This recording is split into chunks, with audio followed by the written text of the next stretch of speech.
ಇನ್ನು ಪವಿತ್ರ ಲೋಕೇಶ್ ಅವರು ನಿಜ ಕೂಡ ಆಘಾತದ ಸುದ್ದಿ ಅಂತ ಹೇಳ್ಬೋದು. ಆದರೆ ನಿಲ್ವ ಏನಿದೆ ಸುದ್ದಿ ಸಂಪೂರ್ಣ ಮಾಹಿತಿ ನಾನು ನಿಮಗೆ ಕೊಡ್ತೀನಿ. ಅದಕ್ಕೆ ಚಾನಲ್ಸ್ ಕೂಡ ಸಬ್ಸ್ಕ್ರೈಬ್ ಮಾಡಿ.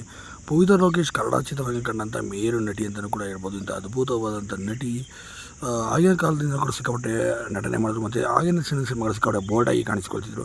ನಂತರ ಈಗ ಕನ್ನಡದಲ್ಲಿ ನಟನನ್ನು ಬಿಟ್ಟು ತೆಲುಗಿನಲ್ಲಿ ಒಬ್ಬ ಖ್ಯಾತ ನಟ ನರೇಶ್ ಎಂಬುವನ ಜೊತೆ ಮದುವೆ ಆಗಿದ್ದು, ಫ್ರೆಂಡ್ ಅಂತ ಹೇಳಿದ್ದು, ಇವೆಲ್ಲ ನಿಮಗೆಲ್ಲ ಗೊತ್ತಿರೋಂಥ ಕಾಂಟ್ರವರ್ಸಿ ಇದೆ. ಸದ್ಯ ಈಗಾಗಲೇ ಚಿತ್ರರಂಗದ ದೂರ ಉಳಿದು 15 ವರ್ಷಗಳು ಕಳೀತು ಕನ್ನಡದಿಂದ. ಇನ್ನು ಇದೇ ಸಂದರ್ಭದಲ್ಲಿ ತೆಲುಗು ಇಂಡಸ್ಟ್ರಿ ಆಗೊಮ್ಮೆ ಈಗೊಮ್ಮೆ ಸಿನಿಮಾಗಳು ಮಾಡ್ತಿದ್ರು. ಈಗ ಅಲ್ಲಿಂದನೂ ಕೂಡ ಅವ್ರನ್ನ ಹೊರ ಹಾಕಲಾಯಿತು ನರೇಶ್ ಅವರ ವಿಚಾರದಿಂದಾಗಿ ಮತ್ತು ಅವರ ಪತ್ನಿ ಕೊಟ್ಟಂಥ ದೂರಿನ ವಿಚಾರವಾಗಿ.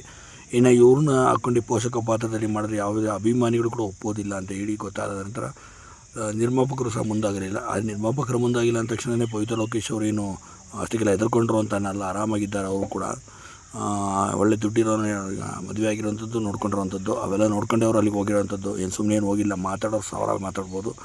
ಆದರೆ ಪವಿತ್ರ ಲೋಕೇಶ್ ಅವರು ಈ ಮೂಲಕ ಸಿನಿಮಾ ರಂಗದಿಂದ ಇನ್ನಿಲ್ಲವಾದರೂ ಇಂದು ನೆನಪಾಗಿ ಮಾತ್ರ ಉಳ್ಕೊಂಡಿದ್ದಾರೆ. ಒಂದು ರೀತಿಯ ದೂರನೇ ಉಳಿದು ಚಿತ್ರರಂಗಕ್ಕೆ ಅವರ ಅಭಿಮಾನಿಗಳಿಗೆ ಒಂದು ದೊಡ್ಡ ಮಟ್ಟಿಗೆ ಆಘಾತದ ಸುದ್ದಿನೇ ಕೊಟ್ಟರು ಅಂತ ಹೇಳ್ಬೋದು. ಆಗ ನೀವೇನಂತ ಇದ್ರ ಬಗ್ಗೆ ದಯವಿಟ್ಟು ಕಮೆಂಟ್ ಮಾಡಿ ತಿಳಿಸಿ.